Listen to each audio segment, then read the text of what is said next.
Hi, everyone. Welcome back. Once again, this is the GNSI virtual conference for 2020, and this is our last session.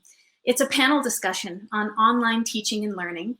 And we developed this panel because we thought many of you might be experimenting with new online platforms, and we wanted to show you the range of tools that successful online educators have at their fingertips.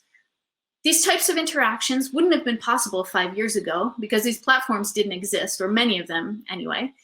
So we are at the beginning of an explosion of online teaching and learning, made even more relevant by the current circumstances with the pandemic. So today you'll hear from 3 GNSI members who use different tools to cater to different audiences. I'll bring each of them up to give a short 15-minute introduction. But unlike the previous sessions, there won't be a Q&A directly after each one of these introductions. Instead, we'll watch their intros in succession as though they were seated on a stage, if you can imagine, and then we'll take a quick pause of about 5 minutes before we reconvene for an open panel discussion with all 3 panelists up on screen at the same time. Hello. Hi, Christine. How are you? Great. How are you? Great. Thanks so much for having me. Yeah, we're really excited. Hi, Mary Beth. A quick introduction just so that other folks can learn about who you are. Christine Elder is a naturalist and an educator who's found great success harnessing a suite of online tools, Crowdcast among them, to serve a general audience and increase their affinity for nature. She'll be telling you a bit about these tools now and how they've helped her grow and expand her reach. So Christine, I will hand it to you. Great. Thank you so much. Okay. Hover here. Okay, wait a minute. So many buttons. Hi, how you all doing here? Okay, let's see.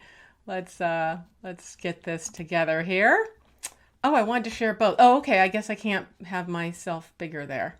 All right. Anyway, let's get going. Hi, thanks so much. So, whirlwind tour, hold on to your hats. I've got a lot to say and I'm going to try to do it in 15 minutes. So we're building an online audience and there's many pieces to the online puzzle, but you can do it. So we're going to see how the sausage is made behind the scenes of teaching online. So when the pandemic gives you lemons, you got to make lemonade. So most of you know me. It's been a while, but I'm Christine Elder. I'm a naturalist and educator from Central Oregon. Been here for about the last 7 years, ever since the Olympia conference, which was my last one. So thanks so much for having me. I really plan to get more active again nowadays. And so I've been kind of on a whirlwind life lately, nature sketching, doing tours all over the world, from Alaska to Borneo to Peru to Sicily, co-leading nature sketching tours, as well as doing my own online freelancing work. And so I'm going to share some tools for you. And just because you're not doing education like I am right now, think of it as a broader way to just connect with your audience. So if you're a fine artist, you could do studio tours and demos. If you're a freelancer, like many of us here, you could be educating your clients with live workshops and online courses. And as an educator, you could be connecting with your students. And so just what and how I teach nowadays, basically. So my target audience is homeschooling kids, mainly middle school. I like to correlate science and art, middle school curriculums and the basic standards. And but I'm really lucky to have multi-generational people watching me, and that's one of the many things I've learned in this last period since the coronavirus started and I started doing these online workshops. And my other audience is kind of older gals, maybe retired, who, especially right now, might be sheltering in place and really love art and or nature. And they might want to join me on one of my nature sketching retreats, which is what I also do, taking people to places like Mexico and Honduras, and in the future, Costa Rica and Belize and Panama and Ecuador. So anyway, what have I been doing for the last 15 weeks or so. And one of the reasons I was asked to come on today is when the pandemic started, I started a new online series. I did, well, I'm still doing it 5 days a week, ever since mid-March, what I call Nature Sketching with Christine. And I already gave you a free link to check out those sessions that are starting up again tomorrow. Gave those to you above in the chat as well as on our Facebook page. And so basically what these are live crowdcasts, just like we're doing right now, on every kind of critter under the sun. And so I combine learning about the species ecology and natural history and anatomy, and then we move right into a sketching demonstration. And so people attend and they follow along, and it's super fun. So I've covered everything from tardigrades to orchids to wild dogs to horses, because I'm into horses, and everything really under the sun. And so just a couple examples of the variety of my students' art. We usually do pencil, just pencil sketching and working on basic drawing skills so that my students get to have some ease and confidence to sketching out in nature, because that's my main goal, is to have people learn to sketch just as a tool, just like we might learn how to walk and talk and do math, so that we can get along in the world. So sketching as a tool to understanding the natural world. So this is really helpful for environmental educators as well that I teach. And so, yeah, we work in watercolor and shaded pencil and all that, but I'm not focused on teaching my students how to, make something that they hang on the wall, but more giving them confidence to go out in the real world and sketch. So I'm just kind of give you a big picture, like I said, how the sausage is made. First, my filming setup. It's not too complicated. It looks complicated, but here I am in the studio where I'm sitting right now, showing all my lights and my audio and my video. The most important thing nowadays is really to have your audience be able to focus on your content and not on you. And so, if they're feeling sorry for you because your video's lagging or they can't hear you, they get frustrated, they'll leave. So you want them to be able to focus on your content. And so here's my background, as you see right now. So you have to have a nice background that's branded to your brand. And mine's pretty busy, of course, because I'm a pretty busy person with my nature treasures here, my cabinets of curiosities. And Britt says pillows. Yes, the pillows, lots of padding for the audio. Yeah, so Mary Beth says, what?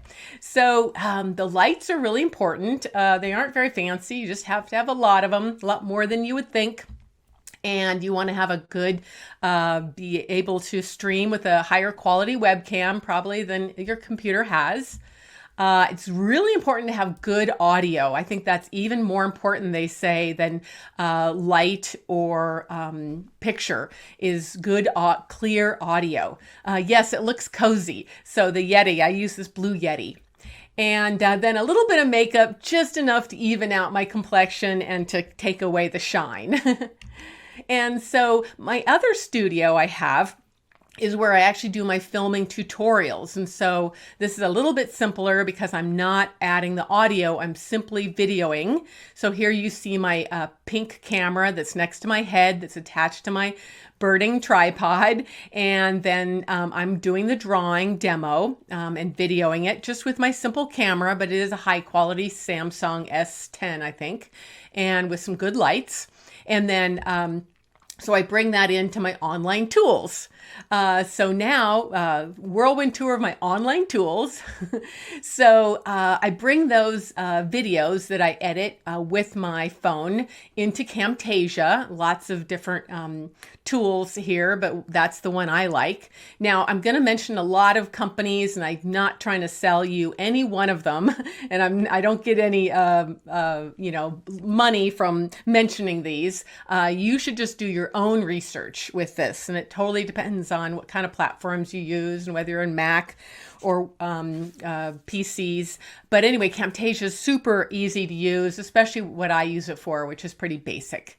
And then, of course, we use the live streaming app, Crowdcast. Now, I was supposed to kind of describe Crowdcast, but we've gotten all good with the Crowdcast, so you guys don't need to know too much about it. But basically, it's a live streaming app, and so it's kind of like Zoom, Skype, GoToMeeting, Webinar Jam.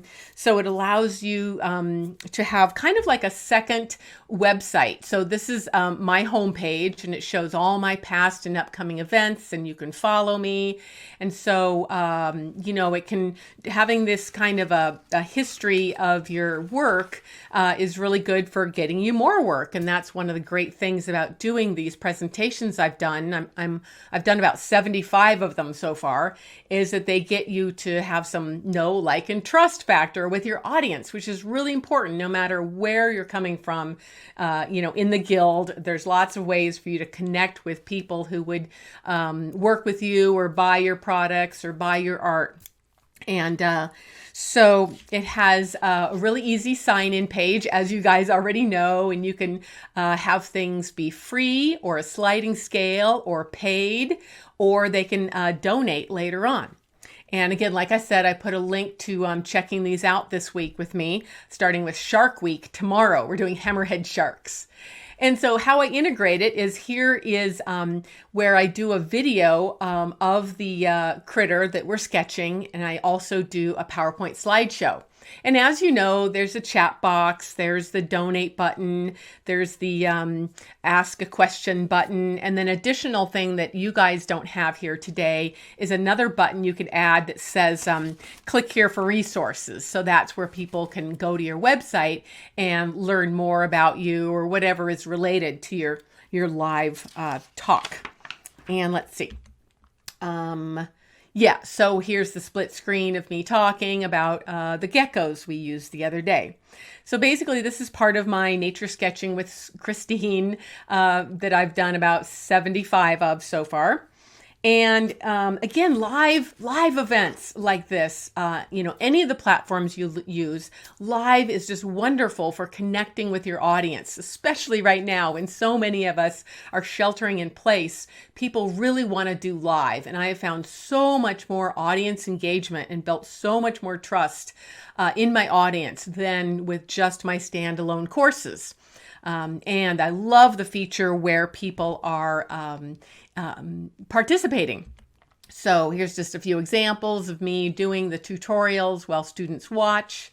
And then here's some pictures of the students. They're pixelated because the students don't have very good internet. But this one little girl, Kira, she's done at least 50 of my workshops. And I'm so excited. And what I've really learned about these live workshops is you get so much interaction with your audience, and you learn so much about what they want from you in the future and what your audience is, their age group, gender, where they live, and they can be anywhere in the world. And that is wonderful too. So building your audience.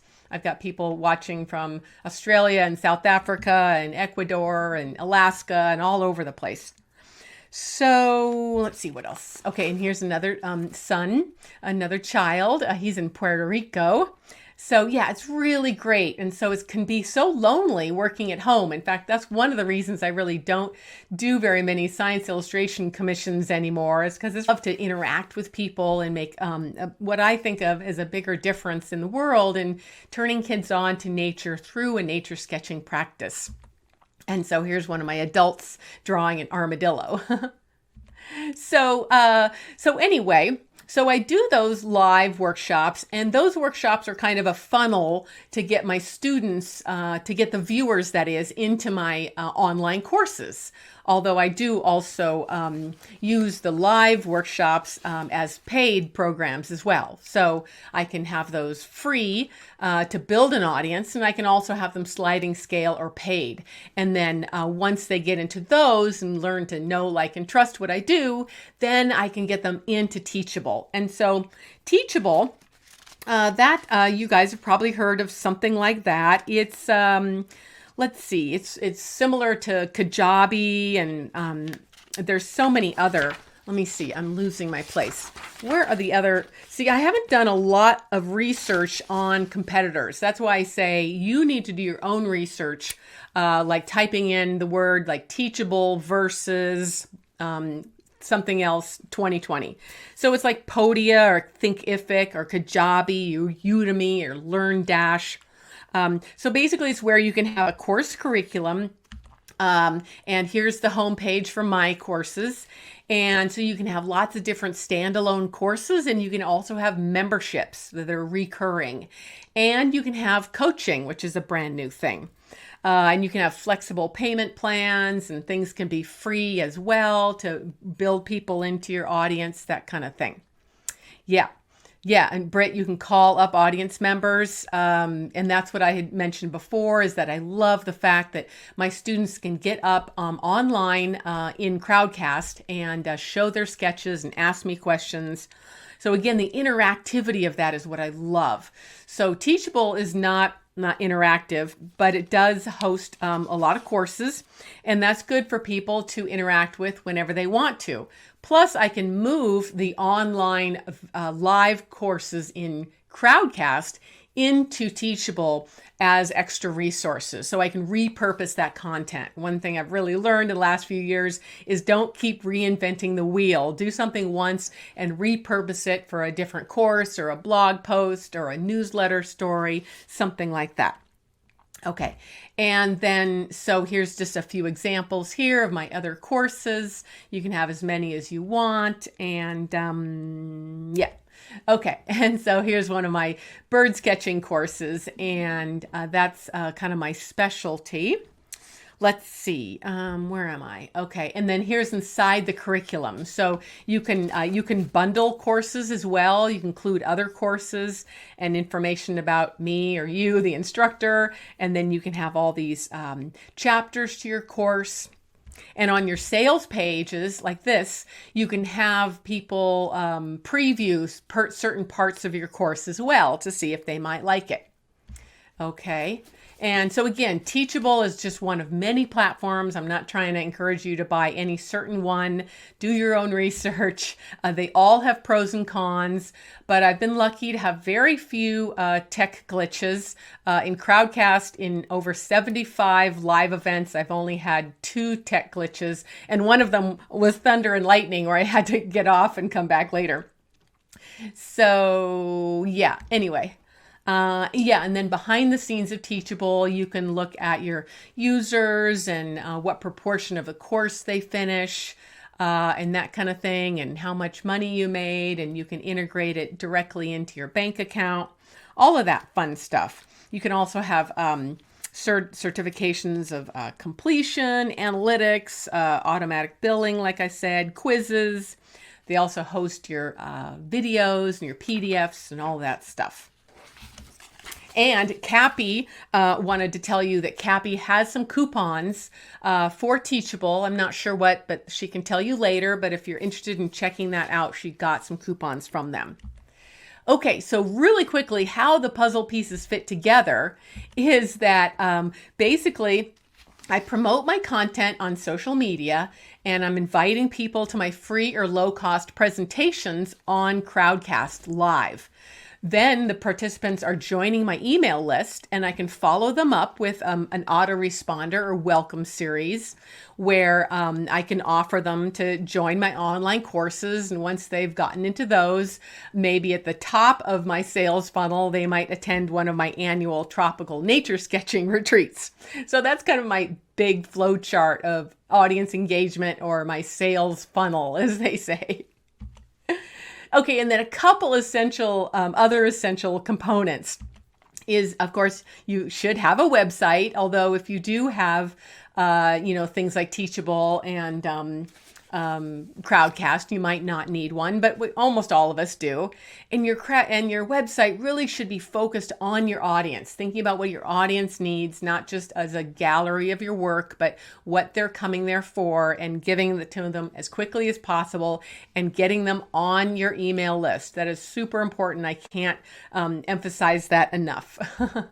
And of course, being on your email list, you've got to have some email marketing software. I use Conversion ConvertKit, but you might have heard of things, like Constant Contact is another one.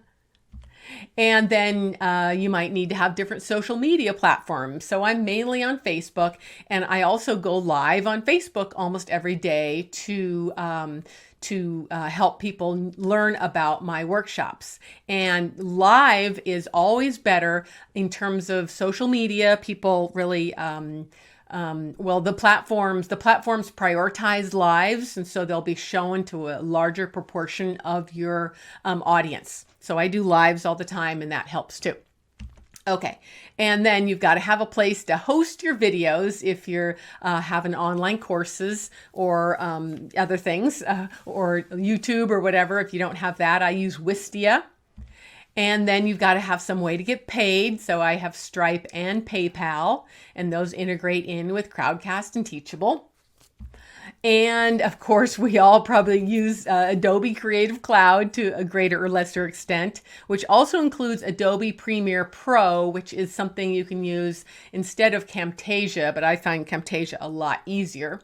And of course, most of us use Photoshop and Illustrator and maybe InDesign. And then, of course, word processing. Like for me, I use PowerPoint, especially in my live presentations and in my teaching courses. And then lastly, I really suggest you have a business mentor, and that's done so much for me the last 5 years. And this is a free program. It's a national program, and I meet with my mentor every week, and she's super helpful. So I suggest those. Anyway, I hope I'm on time. Basically, I would love it if you asked any questions you want to in the chat box below, and I will get to those later, especially if they're not covered in the panel discussion. And you can get a hold of me at hello@christineelder.com, or just email me or find me anywhere on social media. Okay, so I probably used my 15 minutes. So again, yeah, put your questions in the Ask a Question area, and I'll get back to you guys later. Okay, Cappy. Thank you, Christine. That was fantastic. Thank you. I know that it's hard for our audience members to wait with all the questions they have, but there will be ample time to answer those in the next hour. I will say goodbye to you for now, Christine, and I'll pull up Gretchen. All right. Thank you so much, Cappy. Thank you. All right. Gretchen is standing by. Hi. Great. Thank you. Exhausted. I don't think I can go on. What's wrong? I said I'm exhausted after Christine's. Thank you so much. Take a minute. Wonderful. It was. I know there's so much information in this panel. I think the panel discussion will be really valuable afterwards for people to really be able to dig in. There's a lot of information here. And I'll just take this opportunity to remind everyone that the replays will be available till the end of the month, which is going to be critical because I know everyone is going to be coming back and rewatching and finding that tidbit that they didn't get a chance to write down. So know that that will be a resource for you. Okay, so here we have Gretchen Halpert. She is a very well-known and loved person in the Guild, has many years of service to the Guild, and we thank you for that. She's been teaching online since 2014, and she built the Scientific Illustration Distance Program from the ground up. She began by using tools that were readily available to her to build a 40-week intensive program where she's working very, very closely with a small group of dedicated students. So a totally different model than the one that Christine is using. Gretchen is going to tell us a little bit about that as it has evolved over the 6 years and the tricks and tips that she's learned, and a little bit about the tools that she finds most useful. And I will let you take it from there. Okay, thank you. Mm-hmm. Good. Well, I'm going to tell you about how the Scientific Illustration Distance Program works. I'm going to show you some clips demonstrating the class in action and talk about the tools I use. The Scientific Illustration Distance Program is geared for adults interested in immersing themselves learning scientific illustration skills. Classes are small, 5 to 10 students. who follow sequential steps and assignments toward building a portfolio. Students engage in classroom discussions and participate in critiques, so they develop skills to critique and problem solve not only their classmates' work, but most importantly, their own. These students' goals may be to work as a professional scientific illustrator or to simply and seriously develop illustrations. So I'll show you some examples of classes, and this is some of what you'll see. A typical class, and then I'll show you the tools I use that are either free or low cost. Many platforms are interchangeable, which you're all learning, as are recording and storage systems. So if you're teaching, you can determine what best fits your needs, and if you're taking classes, your teachers will most likely make it as easy and inexpensive for you as possible. So I use Skype, and I can do everything that I need in Skype. It looks and works similarly to Zoom and other platforms. You can share screens, chat live, use a chat box. You can record your session, add subtitles, which can be useful for foreign students. If you have Microsoft 365 already installed on your computer, you automatically have the top business version of Skype free. So between $0 and $5 a month. I pay $0. I actually just have Microsoft Office, and I must be grandfathered in because I have all of the bells and whistles. You can have 50 to 230 participants, and when you're having them all on screen at the same time, I really don't want that many.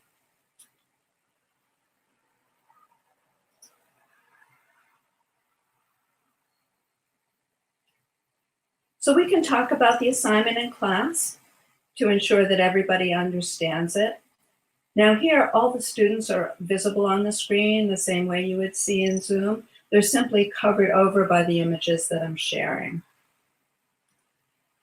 This is going to show you a little sample of a critique and feedback in class. So I don't even know why it hit me to do this, but I just flipped the whole image upside down and started working on it that way. And that helped me kind of center back, figure out where things needed to go. You already have a detail of the flowers here. If you rendered every flower, the emblem would look flat. Depth is created by the foreground having more detail and contrast than the elements for. I do have a question about this line. Tell me about what this line is. It's a separation because one on top is representing the wing of the male, and the one on the bottom is the wing of the female. Okay. I need something to divide it so people would think it was like all part of one wing, because it would kind of come close. Wasn't sure what else to do with it. The green is close in value to the orange. Options could be a lighter color, no color, or simply designating a 4A and 4B to your key. A simple arrow under Tools and Preview ensures we're all looking at the same thing.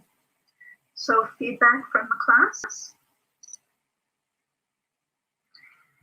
Also, having studied entomology, I love how complete the life cycle is that you're showing, including the different insars of the caterpillars.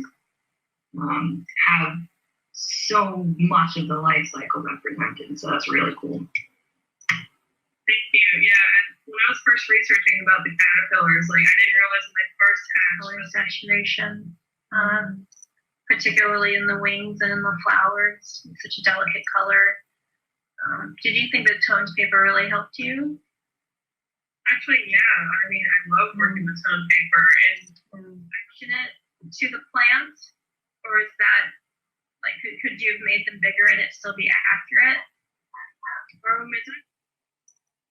So you can see that in a small class, students get to really know each other and trust each other, and they don't have to well, just listen to me, but they develop critiquing skills, and everybody has different strengths. So one student might know more about a particular subject matter, and we all work together.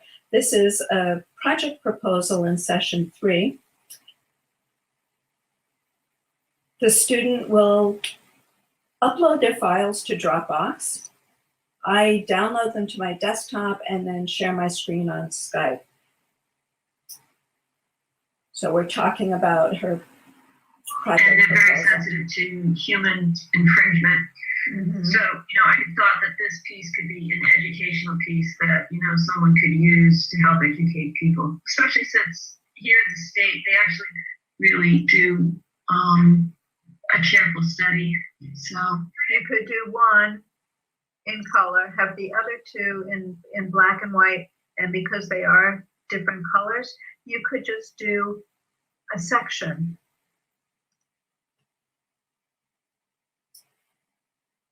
Sharing desktops in Zoom is similar. I tried Zoom for my mini sketch workshops. The next round, I may go back to that, but I think I'm going to try it on Skype because it's more cost effective for what I require. So here are 2 clips showing instructions from the mammals and plants workshops. Fossils, and if you understand some of the skeletal structure underneath, you start to understand how they move and think about points of reference. We're going to be doing fast sketches, gesture drawings, not a lot of detail, but your gesture drawings are going to look more informed by having some understanding of the skeleton. Let's watch how the fox moves. And here's the plant workshop. I can point out features to the class. You can see in the upper right that I'm looking at on the photographs, and then my notes, my sketch that's annotated.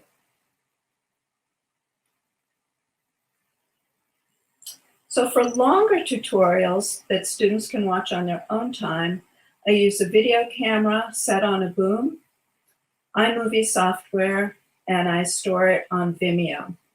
Film tutorials can be longer and higher resolution than live demonstrations, and the students can watch them over again and stop them. And so here's an example. Paste in wood or graphite sticks and holders. I prefer the latter as they sharpen to a fine long point using the sharpener shown.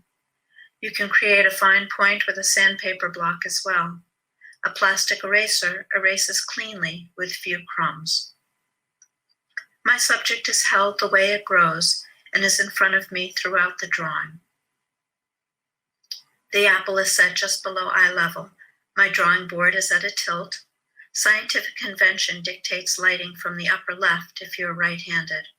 Remember, you arrange your subject where you want it. A mat board helps eliminate visual distractions behind your subject. I am making my preliminary drawing on tracing. Okay, so students can watch a drawing from sketch to completion. You can speed up portions as you wish. You can add music throughout the video.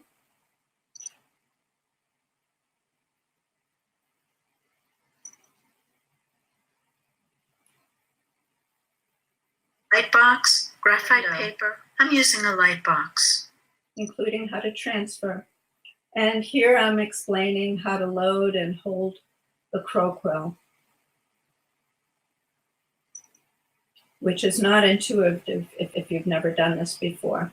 And Practice making some stiples and lines. If you rest on your wrist, your range of motion will be less than if your pivot point is your elbow. In a very large drawing, you would use the range of motion of your entire arm, but we'll mostly use wrist and elbow as pivot points. you can zoom in and out using a remote so that there's no camera shake.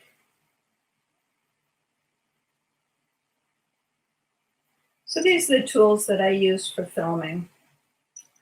I have the one on the top that's no longer available. It's replaced by the one on the bottom and at a better price.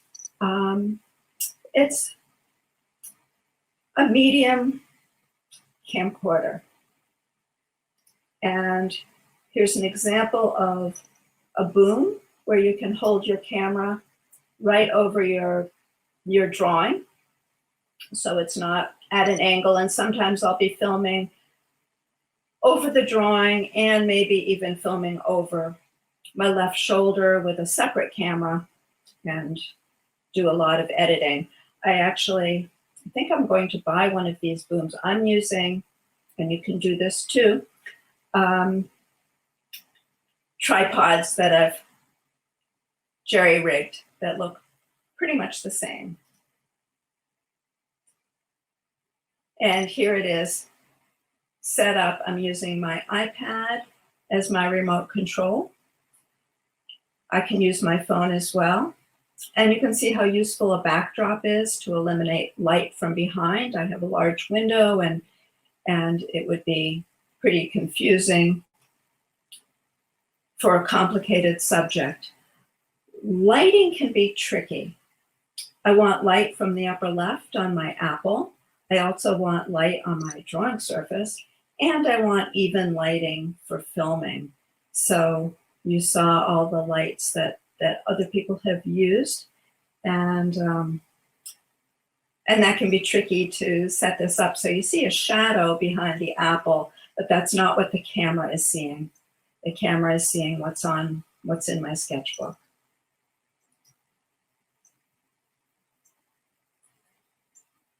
I use iMovie for my film tutorials because you have full control over where it shows and who gets to see it and how long it's up. And this is what iMovie version 9 looks like in action. You have the project. This is right here. This is today's presentation. And this is a clip that's being focused on. This is the raw footage down below. And in the middle, there are tools for voiceover, for titles, for backdrops, for images. And it's very easy to use and comes free with any Mac you have. So what's up on the screen in the upper right now is a tutorial I was making for students on how to adjust their graphite drawings using Photoshop and Preview, so that what they send me is as close to their original drawing as possible. In class, we focus on traditional media and skills. Students also learn essential digital skills so that they can send work to clients, as well as professional practices.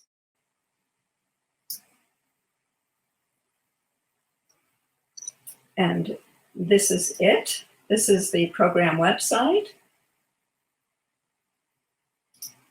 And feel free to ask any questions after Karen's presentation. And I want to stress that I have no problems with any of the platforms out there. I've chosen what works best for me, my audience, and my budget. So thank you. Thank you, Gretchen. That was fantastic. Thank you. And I know, again, that it's hard to hold our questions, but we will be transferring to a new session for the actual panel discussion. So if anyone, Christine was very kind to answer the questions that have already been answered, have been asked, excuse me, in the questions bin down here. And Gretchen, if you don't mind having a look, we could answer some of those, or we can just wait and see which ones don't get answered in the panel discussion. I think that's maybe a good way to do it. Yeah, why don't we do that? Okay, Whatever great. you want, Kathy, you're in charge. All right. Super, thanks. Well, I will get you off screen here and introduce Karen, and then we'll reconvene again as a panel in just a few minutes. Thanks again. Okay, so our last panelist is Karen Akoff. Karen is also a longtime Guild member with a long history of service in the leadership. She is an artist and an illustrator that many of us would know for her silver point technique, but she also has taught extensively in university settings. And so we were eager to have her up on this panel because most recently, the university she was teaching with did a quick pivot to Zoom. And so she's going to share with us not only the ins and outs of Zoom, but the kind of the problems that she ran into teaching university students on a platform like Zoom. Karen pre-recorded her video because we were concerned about her internet connection. Many of us who teach were more or less thrown into teaching online in response to the COVID-19 pandemic. Prep time for me, which included using Zoom for the first time, consisted of little more than a week. My college offered a 2-hour workshop on Zoom, which covered the basics. Because I needed to be able to track attendance, lecture, and screen share, I ultimately had to figure out a number of things on my own. Zoom is a cloud-based communications application that lets you set up audio and video conferencing. You can set up webinars, live chats, screen sharing, etc. It's easy to set up and use, and there are free and paid versions. The main limitations of the free plan are the number of participants and the length of group meetings. You can record meetings, but can only record locally to your computer, which means you have to use another method to make them available to students: YouTube, Google Drive, Dropbox, etc. Unless you are managing meetings for a large corporation or school, either the free or pro versions should meet your needs. I use an enterprise plan through my university, which works best for me because my classes are 4 hours long. In addition, I have access to unlimited cloud storage where I can post recordings of classes to the cloud and make those recordings available for the duration of the semester. Because Zoom is easy to use, it is easier to hack. In addition to being easier to hack, there have been concerns about how Zoom uses users' personal data. New York schools, as well as some others, banned the use of Zoom for these reasons. However, New York City schools later rescinded this decision. Zoom bombing is when a session gets hijacked. I have not experienced this, but I do know a colleague who has, and it was very disturbing.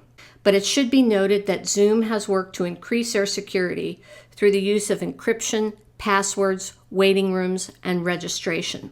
Is Zoom safe to use? Yes, as long as you're not discussing state secrets or disclosing health information. To enhance security, you can use the web browser version, as it tends to get security enhancements faster than the app. Because it does not involve permission settings, the web browser version limits any harm that can be done to your computer. Zoom also added the option of requiring a password, which makes Zoom bombing less likely. The password, in an encrypted form, can be embedded into the meeting link, which adds security invisibly. Once you enable the password in your settings, it's automatic. My university requires the use of passwords for each session. My university also encourages the use of waiting rooms. When a participant logs in, they are placed in a waiting room and the host must admit them to the meeting. You can also require registration, which will allow participants to register with their email, name, and to answer any questions of your choosing. I tend to use a password embedded in the meeting link, and I ask students to join using their actual names. For more information on security concerns, you can check this site or just Google it.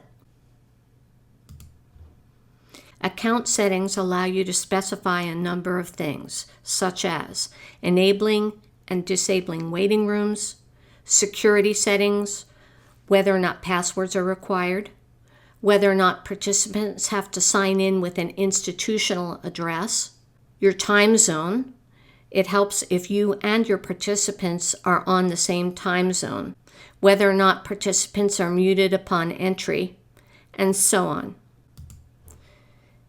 Within the Zoom app, you can set preferences. You can choose a camera, whether to mirror your video. Mirroring video makes you look like what you see when you look in the mirror. If you show written material, you may see it look backwards in your Zoom window, but participants should see it normally. Sound settings can be tweaked to reduce latency when voice and video do not sync. It's less important for lectures, but very important for music. You can also choose closed caption settings for accessibility. In its simplest form, Zoom provides a conferencing format whereby students can watch streamed lectures or demonstrations.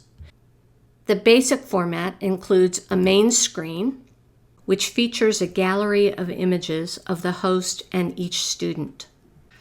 There is a participants window, where you can see a list and whether students have video or audio enabled or disabled. And there is a chat window where students can type out a question. The host or participant can enable or disable audio and or video. As meeting host, I make it a point to have everyone's microphones muted upon entry. Otherwise, you hear extraneous noise, which can interfere with the host talking. Participants can simply click on or off the icons in the control bar, or the host can mute everyone's audio. I keep myself on mute unless I need to speak, and then I just press the space bar to unmute and release it to mute. I prefer to have participants' video enabled, as it lets you see them, interact with them, and read facial expressions. It lets you know participants are present and engaged. However, it does take up bandwidth, and I have slow DSL internet. So in order to be able to broadcast a smooth presentation, I sometimes have participants disable their video.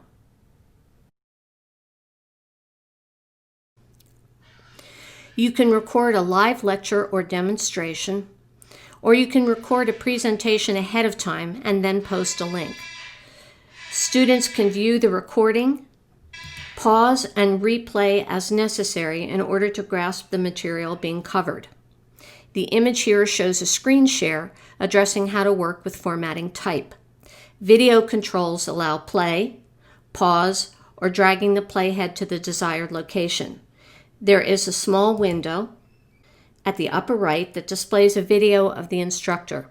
And while Zoom limits the amount of cloud storage depending on your plan, you also have the option of recording to your computer and posting to Google Drive, YouTube, etc. Zoom gives you the option of providing a transcript of the audio. While this sounds useful in theory, I found the transcriptions to be pretty poor, and I chose to disable them. Screen sharing allows you to choose only a particular program, or you can share your entire desktop. I found it was easier to share my desktop, as I often work with several applications at a time, such as making an adjustment to an image in Photoshop and then importing it into InDesign. It makes for a smoother presentation. You will also see the option to choose whiteboard. If you plan to show videos with sound, a YouTube video for example, be sure to check Share Computer Sound. This enables participants to hear the soundtrack. Screen sharing allows you to share your screen with students, or students can share their screens with the host or the entire class. When screen sharing is active, you can pause or stop as needed. In order to make learning more of an active pursuit as opposed to passive, I sometimes have students make short presentations demonstrating various concepts. I find remote control to be extremely helpful when students need help performing a task or when troubleshooting. Directing a student to click on the small icon that looks like a document page in the upper right and then choose one of the options from the drop-down window, well, you get the idea. It is more efficient to show them. A student must give permission for you to take control of their computer, so it is not invasive. I am careful to quit remote control and end the screen sharing session when the task is complete. Whiteboard can be set up through screen sharing, and both the instructor and students can write or draw on it. Whiteboard tools include adding text, drawing, erasing, formatting type, etc. Images cannot be imported. Multiple whiteboards can be saved and posted for students after the Zoom session.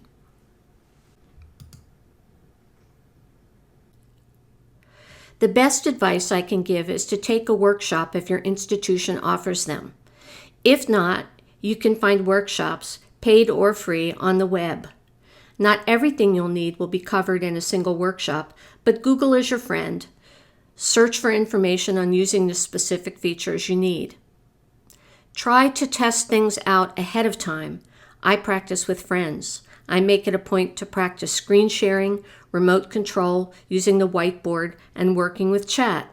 Remember that participants don't need to sign in, install software, or even have a Zoom account. Familiarize yourself with security features. If you plan to screen share, clean up your desktop. Participants don't need to see your desktop clutter. Redundancy is a good thing. I cover material in live demonstrations, and I review assignments and show examples. I record these sessions and post the link to students after the session. The conversion to video takes time, but generally recordings are made available the next day.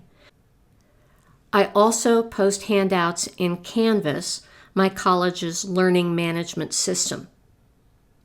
All of that said, things can still go wrong, in which case exit the meeting as gracefully as you can and then work to find the solution to the problem. Don't look like a hostage. Optimize your camera angle. Prop your laptop on some books if you have to. You want the camera slightly above eye level. Your primary light source should be in front of you and behind the camera. If you sit in front of a giant window, your face will be underexposed, as in the left image. Webcams automatically adjust to the brightest light source. If that light is behind you, you're no longer the focus. Avoid being backlit by making sure there is not a giant bright window behind you. Try to balance your light to make sure you are visible. One light above or in front of you can cause dark shadows on your face or the background. Using multiple light sources from different angles will balance out your lighting. Fill the frame. Try to position yourself squarely in the middle with your face filling up about 1/3 of the space. We don't need to see all the stuff in your garage, as in this example. Position and balance your light to make sure you are visible. Using only one light source above or in front of you can cause dark shadows on your face or the background. Using multiple light sources from different angles will balance out your lighting. In a pinch, if you're working from a desktop computer, open your laptop or a tablet and open a blank document. The light from a secondary source can help even out your lighting. Make sure to select and test your microphone and speakers are working before your meeting starts. Unless you are working in a quiet space, use headphones and encourage students to do the same. If you are a participant or if you are pausing to do something, mute your audio. No one needs to hear your dog barking, toddler tantrums, or the toilet flushing in the middle of meetings. Also, beware if you are using both a microphone and speakers. The microphone can receive output from the speakers, creating an echo or feedback. This happened to me while playing guitar via Zoom, and it was impossible to hear myself play.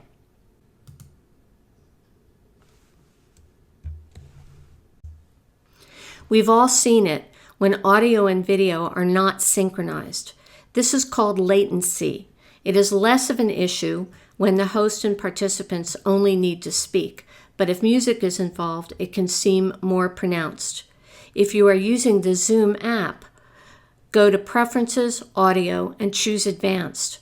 Under Audio Processing, Adjust noise suppression to disable. In addition, Zoom now allows you to preserve original sound. This must first be enabled under Account Settings, in Meeting, under Advanced. This preserves the sound from your microphone without using any audio enhancing features. To choose original sound when actively using Zoom, choose the microphone drop-down menu and choose Audio Settings, then Advanced. Select Original Sound. Original sound will then appear as an option in the upper left of the meeting window. For meetings for which I only need to speak, I find using an external microphone helpful. It puts a microphone closer to me so I don't have to speak as loud, and I can adjust the sensitivity called gain. This helps reduce noise such as a hum of computers or the tapping of the keyboard. I also find it helpful to place the microphone on a pad of paper to help reduce vibrations and keyboard noise. I use a Yeti Blue USB condenser microphone. I use the cardioid setting, which establishes a space around the microphone where it is most sensitive to sound. In addition, I wear headphones that are plugged directly into the microphone. This works well when I am teaching online or narrating instructional videos. For music, I did an experiment with classical guitar and trying different equipment and settings. First, I tried using the built-in mic and speakers on a laptop. This was okay for speaking, but the guitar was particularly twangy. Next, I tried an external USB condenser microphone, shown in the previous slide, with headphones plugged directly into it. This was better, but still twangy.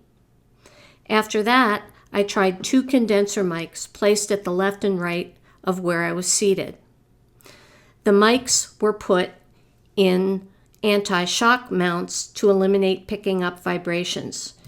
These were plugged into an audio interface, which is plugged into my laptop. I also plug in headphones into the interface. To reduce latency, noise suppression was turned off. When in the meeting, I selected original sound. The result is quite good, even with a slow internet connection. These arrangements are just 2 possibilities, but they provide a good starting point. From the student side of things, technology adds yet another aspect to the mix. Some students don't have equipment or software. Thankfully, Adobe made the Creative Suite free to students at colleges and universities that held site licenses through July. However, many students work on laptops with relatively small screens, minimal RAM, or they have unreliable internet. This is another reason to record meetings. The ideal session length for classes is said to be 10 to 15 minutes, not practical for a college class that is hours long. Still, you can schedule breaks periodically, putting Zoom on pause.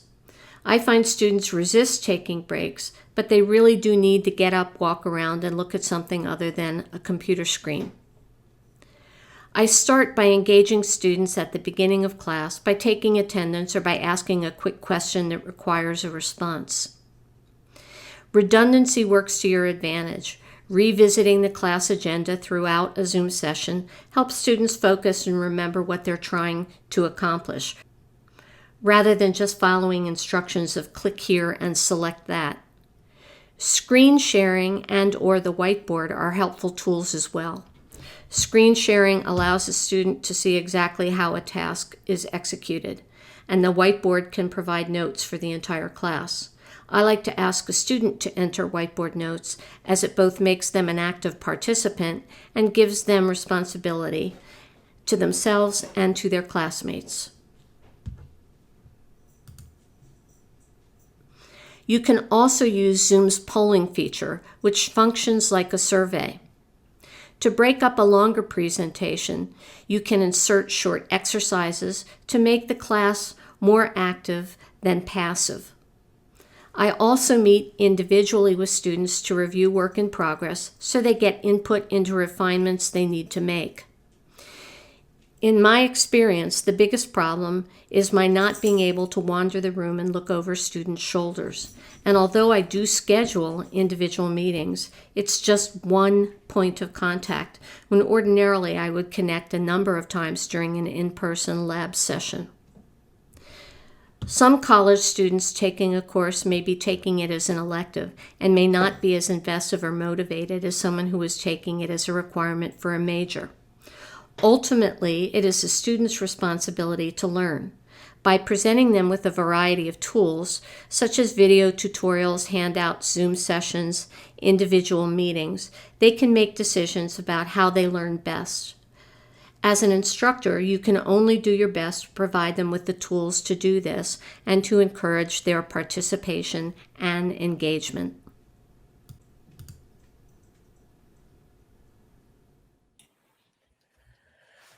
Okay, fantastic. I think that we've now seen each of the introductions from our panelists, and I will turn it over very quickly to you, Sarah, to get those questions. I'll just point out that the questions that were asked in the previous sessions, unfortunately, we don't have an easy way to port those over into this new session, but we have Joel working hard at work behind the scenes, pulling those in. So take a minute and make sure that your question gets reposted.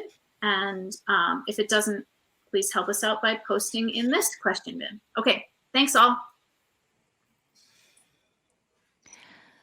So because we listened to all three of you one at a time in a row, I'm going to ask this first question and you can answer it, and for a couple of you it will actually be, it'll just be you reiterating your process. But talk to us just briefly, and we'll start with Karen, about when you do a live video from a camera above your drawing, are you actually, is it live above your drawing?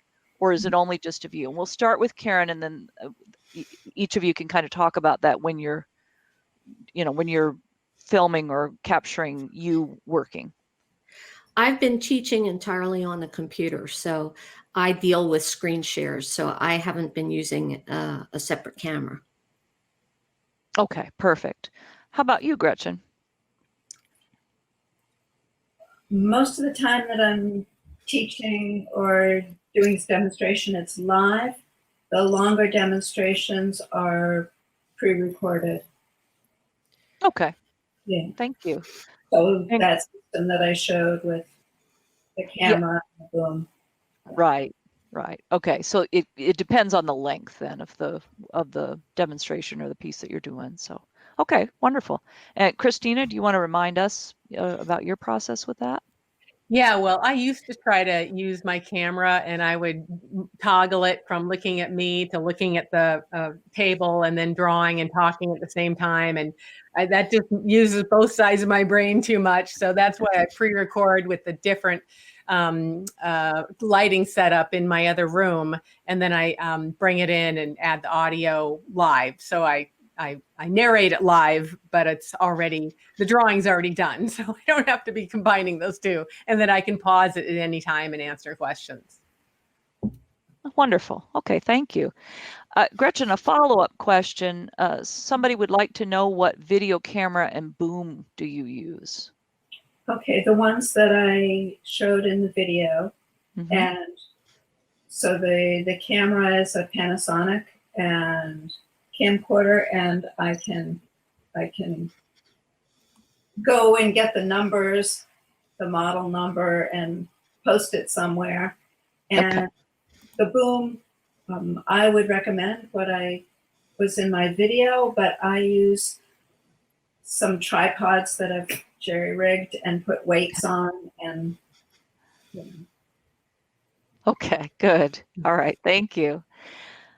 Christine, you mentioned gathering an email list from people who signed up for your free content. Could you just briefly summarize how you advertise that content to get those signups in the first place? Well, so on your website, it depends, what your platform is. If it's WordPress or whatever, different platforms have an ability to have either a pop-up or a freestanding, just static sign-up area. And then that correlate that's paired to your email system, like ConvertKit or Constant Contact. And then you can create a series of emails or welcome series, like I talked about, autoresponders that will go out to those people. Now, when people sign up for Crowdcast or Teachable, I gather those names there, and there are ways to automatically have those added to your email list, like ConvertKit, or you can manually move them over as well. But what's most important is you shouldn't just say, hey, sign up for my newsletter, because nobody wants to read a newsletter. So you should have some kind of interesting free gift that has people know, like, and trust you. Like I have this I used to have this, right now I have a weekly sketching tips that people sign up for. And before I had something called Stick Figures to Songbirds in 60 minutes that I now charge for. But so, yeah. Okay, excellent. All right. So there are a lot of moving parts to that. Then excellent. Thank you. Gretchen, how much time would you say that you put into editing? A lot. 2 to 3 times as much as you think you should? Well, it depends what you're editing. So, like, for example, I'm just looking through some of my notes. The video that I made for students on how to adjust their work in Photoshop and Illustrator in Preview, that's a lot less time. So that was about 20 minutes, a 20-minute video, and took about 4 hours. But if you're recording an entire drawing, then you may be spending 20 hours doing the drawing, and then you're going through all of that. So it might be closer to 15 hours of editing. And if you have 2 cameras, then you have that much more footage. So Wow. it could be a lot of time editing. So you have to enjoy it. Yes. All right. But you can use it over and over again. So right. Not All right. one.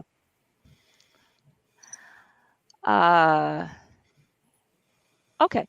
Karen, folks would like you to just talk a little bit more about breakout rooms and how you use those. A breakout room in Zoom is if you're giving a class session, you can momentarily step out. Maybe your students take a coffee break or they're working on an assignment or something like that. And if one student would like to talk to you privately, you can step out into a breakout room and speak one-on-one without having the whole class hear your conversation. Nice. All right. Thank you. This is for all 3 of you, and we'll start with Christina. How do you keep your head out of the video when you're working on tight detail? Oh, yeah, the top of your head with the gray hairs. Well, no, we can't relate, but whatever. Yeah. Yeah, it's just the way you place it. I actually have mine, my working surface angled towards me a little bit, and so the camera is kind of facing away from me a bit, and that helps to some extent. But in editing, I'll take that out if somehow I go like this once in a while. Okay. But yeah, it just takes practice, and that's one of the most important things I've learned by doing over 70 of these live events with the pre-recorded video, is that you just learn to make everything so much faster. It becomes a little normal job and not so much a brand new stressful thing every time. You get your steps correct. Sure. So I guess all 3 of you have developed a lot more self-awareness from starring in your own videos. So Karen, what do you do for that issue? Well, again, mostly I'm working on computer, so I'm doing screen shares. But I think that the setup that Gretchen uses with the boom, so that you don't have to clamp to the table, but you can move the tripod around and kind of angle it in. Okay. To me, that makes the most sense. Okay. And so respond to that, Gretchen. Yes, exactly, as Karen said, and this is also where editing comes in, and where I'm conscientious of my hair. Yeah, because in the summer, it's going to be, it's going to be. There have been clips out that have been edited out, and just a note I did in the chat. I typed in the Oh, camcorder. thank you. Okay, wonderful. Thank you. This is just one that you can use there. Sure. So again, this is a question for all three of you, and we'll start with Karen. In general, how have your students responded to online versus in person? Well, I retired, 6 or so years ago from Indiana University. And since then, I've been teaching part-time at a local community college. And the students are usually taking the course as an elective, and it's very problematic. These would be freshmen or at the most sophomore students, and they don't have the focus and the stick-to-itiveness that really helps them. And I would have office hours. I would schedule outside of class meetings with them. I did everything I could to maximize one-to-one contact. But it's not the same as wandering around a classroom looking over their shoulders and saying, that background is fighting with that headline, so why don't you change the colors? So it is a problem. And if you're teaching a workshop where people sign up for it, then they're there because they chose to be there. They really want to be there. With the college classes, it was very difficult. And I saw work that was not what I would have liked to have seen. But we were all kind of flying by the seat of our pants and doing the best we could. Sure. So it's a difference in the level of commitment that they're making versus, So, absolutely. Okay. So what has been your experience, Gretchen? I started the program almost 7 years ago because people wanted to learn this from a distance. Yeah.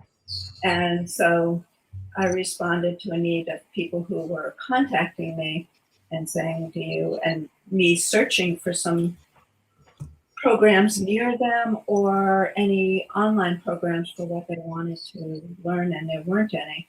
So all of my students, and you can ask the ones who are here at the conference. Yes, they've already been testifying. Yes. But it's been great because they've also developed friendships with people all over the world, and so the response has been positive. But like everybody, each year I try to make it better, and so I would like to do more live demonstrations. And now that there are more better cameras, I can see that some of the things that aren't like pen and ink, like watercolor washes, we can do those together live in class. Okay. Wonderful. Okay. So it does make a difference whether you're responding to a demand or you're adapting to a set of conditions, especially because of the pandemic. So Christina, how has that been your experience? I mean, I think all three of you already spoke a bit to this, but let's just kind of focus on this as a question. What has been your experience? Yeah, I have a different kind of audience that's very much self-selecting, so they know it's going to be an online thing. And I have different, goals too. And it's not so much the product as the process. So I'm not going around looking at individual artwork and giving, constructive criticism. So it's kind of a different goal. And a lot of what I do is just the education about the natural history of the critter. And then we sketch it later. and I focus on having the people sketch it to really focus and learn that anatomy that we were talking about earlier. And so there's not as much, but yeah, they're more self-selecting, and it's a lot of younger kids who are good at technology. And I only go for an hour or two at the most, and most people surprisingly do hang out for the whole time. So yeah, I guess that's all I have to say. Yeah, that makes sense. Yeah. Okay. So here's a couple, I'll fire off some specific questions to each of you. So Gretchen, what settings do you export your videos on so that it isn't blurry and it looks good? Or they aren't blurry? I do it at the highest, let's see, is it 1080? I export them to Vimeo. And I should mention that I'm not using the free Vimeo. I'm using the paid Vimeo, so you can upload higher resolution videos. So at the beginning, they weren't as high resolution as I wanted, so I'm doing a paid version. Okay, good. All right, good to know. Christine, what do you use for voiceovers? Or is that the Camtasia? Yeah, so I just bring the phone MP4, into Camtasia, and then there's a button where you just record. And so I'm using this high quality mic recording over that pre-recorded video. Okay. Yeah. Camtasia is great. I'll just interject. I use it also. And if you bring in an MP4 from your phone and you have a voiceover, you can split the voice from the video. And then what I do is I'll re-record the voice on a better mic. Yeah, and then delete the old video, but it helps me pace it and place it. And it's really handy to be able to do that. Yeah, good point. So Christine, I've got a couple questions for you. The first is, do you track your audience to help with future sessions? I think I sort of answered that before, maybe. I think you did, but I'm not that great at metrics, so I should be doing more of that. But I guess it depends on what they really mean by tracking them. It's very much interactive, so I kind of know what my audience is wanting. I can look in my statistics to see how many people, watched live or watched the replay, or the percentage of people that signed up who actually watched, that kind of thing. But, I follow up with people a lot. And so they, I kind of know the subjects that they want to know in the future, if they had any questions or if they want to learn new techniques, that kind of thing. But I'm terrible at metrics and analytics. That's my downfall. Not a worry. There was a little debate going on in the chat while you were talking and showing pictures of your studio. This is to Christine again. So are the pillows, in fact, to improve acoustics, or are they there in case you need a nap? Both. Yeah, no pillows. And I also have behind me the mattress from an extra queen size bed I have. Oh my, okay. So that's huge. That really, really works. I cannot stress that better. I mean, the audio sounds pretty good, right? Yes, actually, yes. And they say that audio is even more important than video, especially nowadays when people might be just listening to something and not watching it as well. But yeah, that's key. But I think the hardest part of this whole thing is the lighting for me, especially with the recording, like Gretchen was saying, getting it the right angle and pairing it with whatever your phone or camera is trying to autocorrect with. So that's been the most time consuming. And that's why I actually have 2 rooms of my 3-bedroom house devoted to this, so that this room has the lighting audio set up for these kind of things. And the other room has the lighting set up for the other. Because I used to try to bring all my poles back and forth in rooms, and it was such a mess. So yeah. But yeah. All right. It takes a while to play with this stuff for sure, but it's worth it, I think, Yes. Okay. And there was some curiosity about the lighting. And so I think you've answered that question. Karen, a couple quick ones for you. Mm-hmm. Do you have to text or draw directly on whiteboard? The whiteboard in Zoom, you can type and the text will appear, or you can draw either with your mouse or if you have a tablet with the stylus, but you cannot import images. Ah, okay. So you have to work directly. It's just like if you had a big pad of paper and you wrote directly on Okay. it. And All right. it would be nice if you could bring images into it, but you can't. Okay.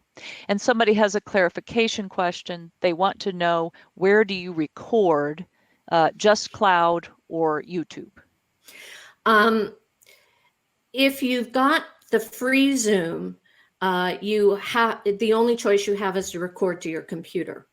And then it records as an MP4, which you can post to YouTube or wherever you want to. I'm using a paid license through the university, so I have space with unlimited storage for, I don't know, several months at a time. Oh, okay. And I leave it up for the semester. So it's via Zoom, their cloud, Okay. the Zoom cloud. And before at the end of the semester, before I remove it, I download the MP4 to my computer. So I have it as reference if I need to revisit it or I want to use it again. Oh, excellent. Okay. Gretchen, is there much interaction or community building taking place among the 5 to 10 students in your programs? This questioner mentions, and of course you have previous experience with this, that in an in-person classroom, there's normal kind of an interaction and a community that forms with the students, and they support each other and communicate. So they're just curious what your online experience has been. Yeah, very much so. Okay.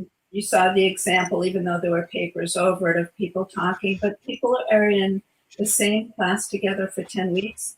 And if they're doing the program together, then they're 30 weeks together.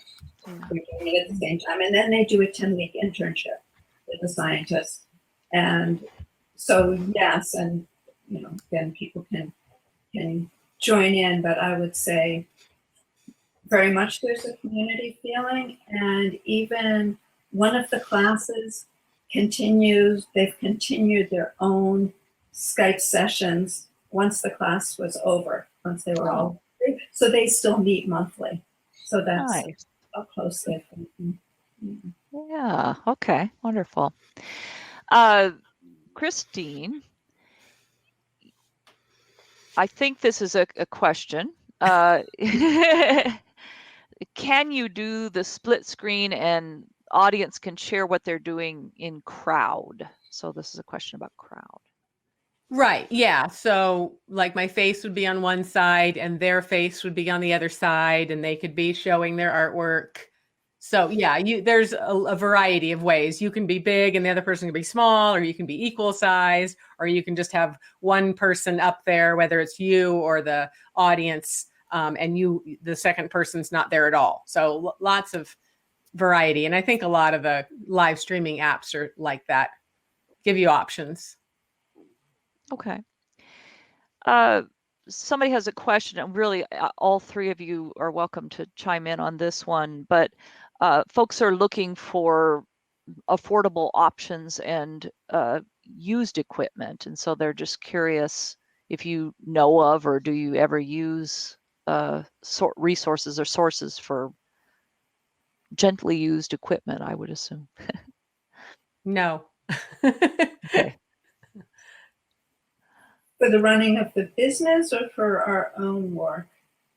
Like I've gotten microscopes from places that are getting rid of them, and it's those, but for running this program, I've purchased all new.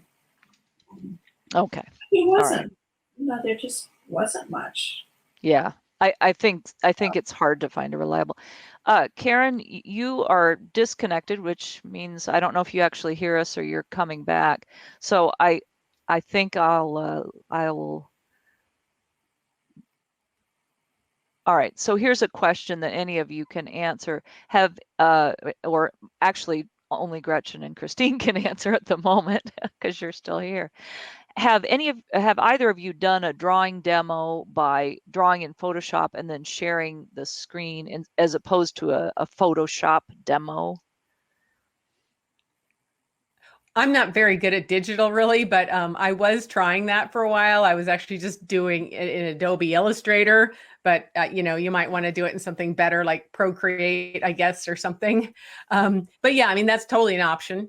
Yeah, Okay. same idea. You just share your screen. If you have a, you know, if you have another thing, another screen. So like, yeah, I have one of these Cintiq tablets.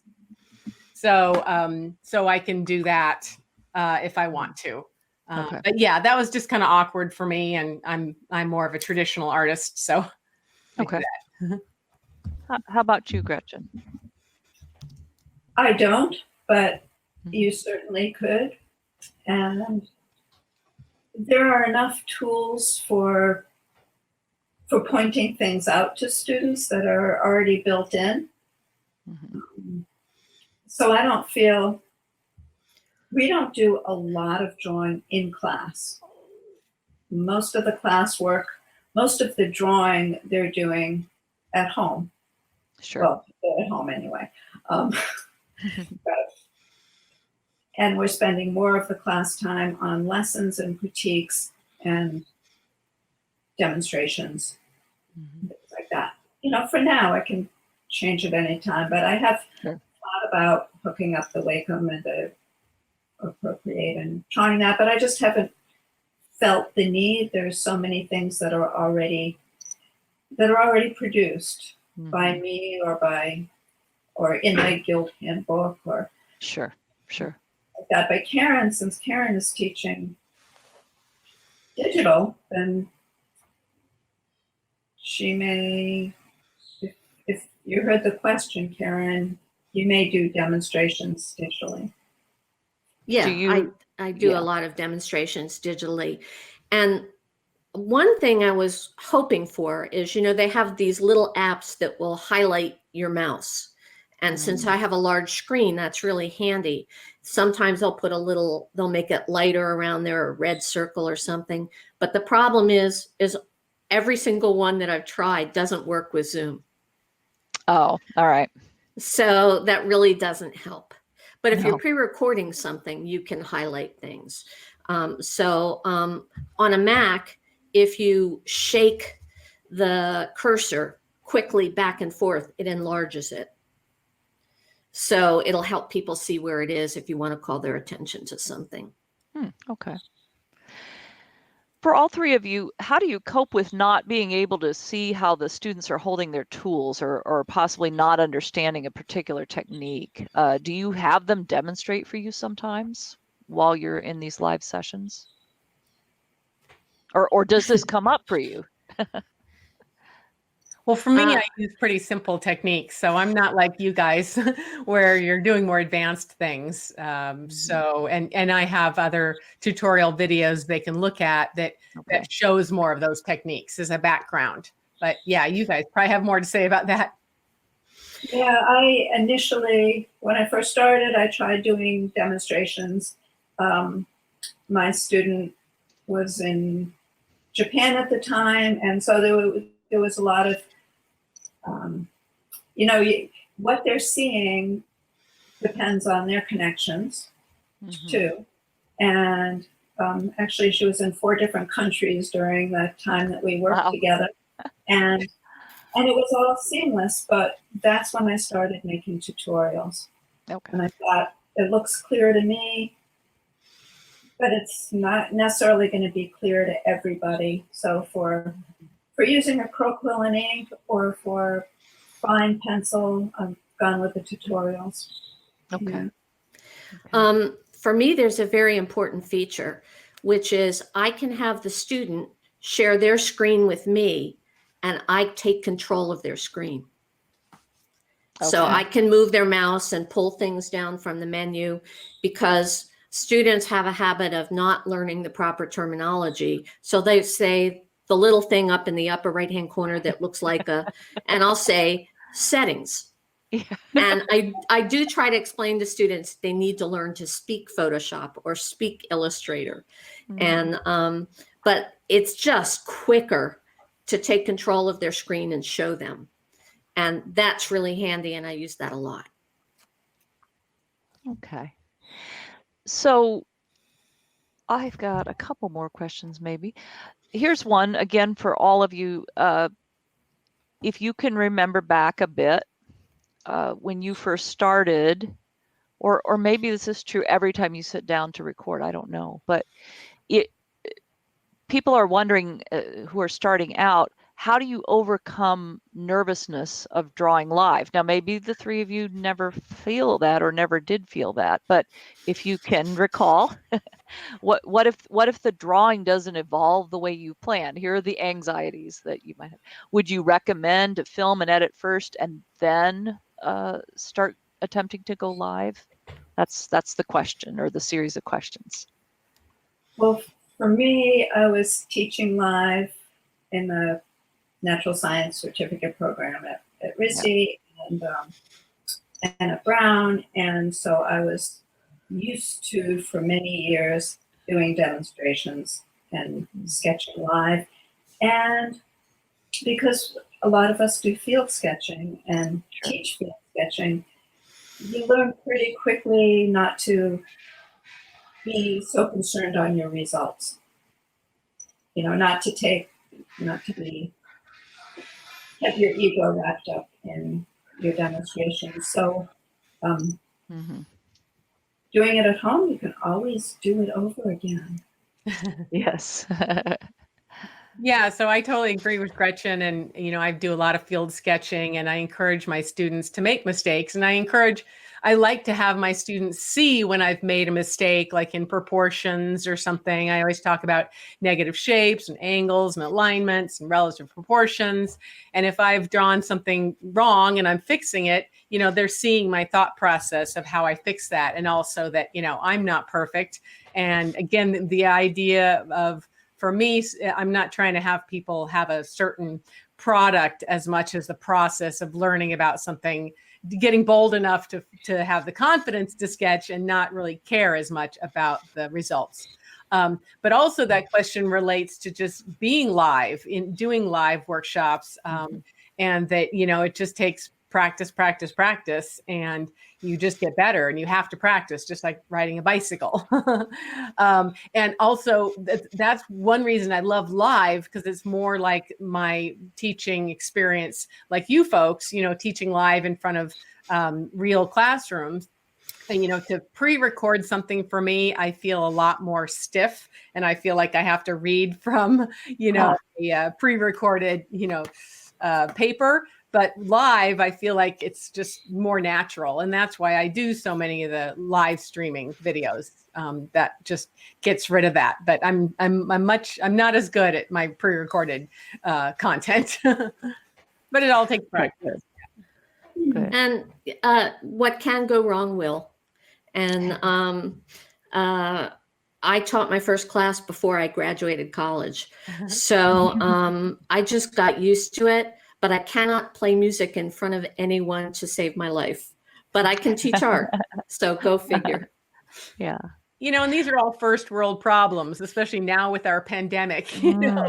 We're all humans, and we're just trying to share.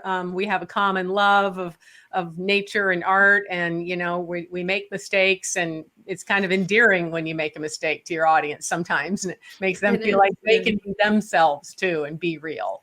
So I think that's one thing that pandemic has taught us, is to kind of get over some first world problems and just go with the flow, and the connection with our audience is more important than being perfect at it. Yeah. Did you not tell Karen that the interlude is for playing music? Huh? Gretchen, I didn't tell her. No, I didn't. So let's gloss right over that if we can. And just, I really would like to take Christine's point and kind of use that as our wrap up, and encourage all three of you. Now all the questions have been brought into this session, and I would encourage you all three of you, to share your wisdom and your insights with everybody who's asking questions. Christine, I think that your point is well taken. All of your points are well taken. Just having some grace about being human, and realizing that we are in the middle of multi-layered problems and crises. And it does rather cut, and if you'll excuse me saying this, my stepmother used to say, well, it cuts the crap.